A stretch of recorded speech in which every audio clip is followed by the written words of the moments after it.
मंडळी, स्टार प्रवाहवर लवकरच 2 नवीन मालिका दाखल होत आहेत। यामध्ये रेश्मा शिंदे आणि सुमित पुसावळे यांची प्रमुख भूमिका असलेली घरोघरी मातीच्या चुली आणि शिवानी बावकर आणि आकाश ननावडे यांची प्रमुख भूमिका असलेली साधी माणसं या दोन्ही मालिका येत्या 18 मार्चपासून अनुक्रमे संध्याकाळी 7 आणि 7:30 वाजता स्टार प्रवाहवर प्रसारित होणार आहे।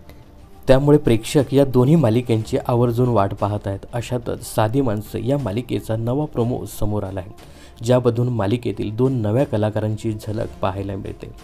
अभिनेत्री शिवानी बावकर व अभिनेता आकाश नलावडे यांची प्रमुख भूमिका असलेल्या साधी माणसं या मालिकेचा नुकताच एक नवा प्रोमो प्रदर्शित झाला आहे। या मालिकेत शिवानी ही मीरा तर आकाश सत्याच्या भूमिकेत दिसत आहेत। नव्या प्रोमोमध्ये मीरा सत्याचं लग्न होऊन गृहप्रवेश दाखवण्यात आला आहे। यामध्ये मीराचे सासरे व सत्याच्या वडिलांच्या भूमिकेत अभिनेते प्रशांत चौडप्पा पाहायला मिळणार आहे। यापूर्वी त्यांनी स्टार प्रवाहाच्या फुलाला सुगंध मातीच्या या मालिकेत काम केलं होतं। तर या प्रोमोमध्ये पुढे सासूबाईंची दमदार एंट्री दाखवण्यात आली आहे। सासूबाईंच्या रूपात अभिनेत्री सुप्रिया पाठारे झळकल्या आहेत।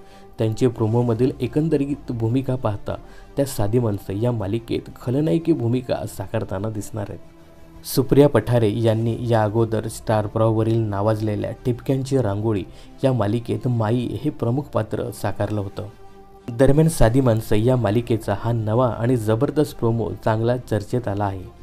दरम्यान या मालिकेविषयी सांगायचं झालं तर या मालिकेत शिवानी म्हणजेच मीरा ही फुल विक्रेती दाखवण्यात आली आहे, तर आकाश म्हणजेच सत्या कामधंदे नसणारा दारूच्या आहारी गेलेला तरुण दाखवण्यात आला आहे। एकाच गावात राहत असले तरी या दोघांचा भिन्न स्वभाव आहे।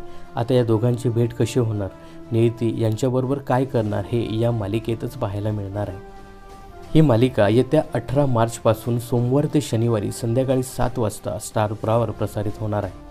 तर या मालिकेतील दोन्ही नव्याने दाखल झालेल्या कलाकारांविषयी तुम्हाला काय सांगायचं आहे, यासोबतच या मालिकेसाठी तुम्ही किती उत्सुक आहात हे कमेंट्स करून नक्की सांगा। मनोरंजन क्षेत्रातील अशाच फिल्मी अपडेट्स जाणून घेण्यासाठी चॅनलला सबस्क्राईब आणि फॉलो करायला विसरू नका।